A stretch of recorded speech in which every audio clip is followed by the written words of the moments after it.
Bismillahirrahmanirrahim. Assalamu alaikum. Today we will discuss lesson number 4, which is phrases and sentence formation. In this lesson we will discuss three parts of sentence formation. That is the phrase, the clause, and the sentence. Firstly, we should discuss what is phrase. A group of words which gives a specific meaning but does not make the complete sense is called a phrase. It is a part of sentence and helps to complete the meaning of the sentence. It means that phrase is a group of words which gives us a specific meaning, but it does not gives us a full sense or full meaning. Okay, here are some examples that you can understand from these. Under the table, the boy with the bat, from hand to mouth. All these examples are not giving us a complete sense or meaning. Under the table, no complete sense or meaning. The boy with the bat, no complete sense or meaning. So, from hand to mouth is also not gives us a full meaning. Next part we will discuss, that is the clause. It is a unit of grammatical organization. It is below the sentence in rank. It is below the sentence in rank. It is defined as a group of words containing a subject and predicate and forming a part of a compound or complex sentence. Here are some examples. God help those who help themselves. In this sentence you can see here who help themselves. This is a clause because it is a part of compound or a complex sentence. Another example, she says that she will learn the poem. Here is also she will learn, that is in bold form, is a clause.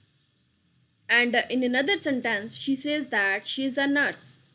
It is also compound sentence and she is a nurse is a clause. Next thing we should discuss, what is sentence. Firstly, we should introduce the introduction of sentence. A sentence is the largest unit of any language in. But in English, it begins with the capital letter and ends with a full stop or a question mark or a exclamation mark. This is a basic, or we can say important indication of sentence, that it will start with the capital letter and end with the full stop or question mark, or we can say exclamatory mark.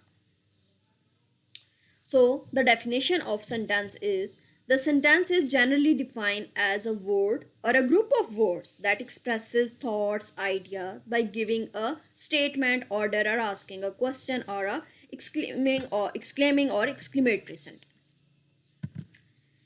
Here are some examples of statement, question, or exclamation. He is a good boy. This is a positive statement, simple. Is he a good boy? This is a question sentence. You can see here this sentence is starting with the capital letter and end with the question mark. Here is another sentence. What a nice weather. This is exclamatory sentence. This is also starting with the capital letter and end with the exclamatory mark. Now we will discuss parts of sentence. This thing, keep in mind that every sentence contains two parts, that is subject and predicate. Now what is subject? The subject is the name of person, place, thing, or idea we speak about, or which performs an action which is associated with an action is called a subject. In every sentence you can see a person, thing, idea about which we speak. And what is predicate? That part of sentence which is not the subject. Okay, remember that thing. Except subject, the rest portion of the sentence is called predicate. The part of sentence which is not the subject but which gives information about the subject is called a predicate. Here are some examples. For example, man is a social animal. In this statement, man is a subject and other portion of a sentence is called predicate. I am also making it in a parts. Ali is an intelligent boy. In this sentence, again Ali is a subject and the rest portion of this sentence is called predicate. Is an intelligent boy is a predicate. Thanks for watching.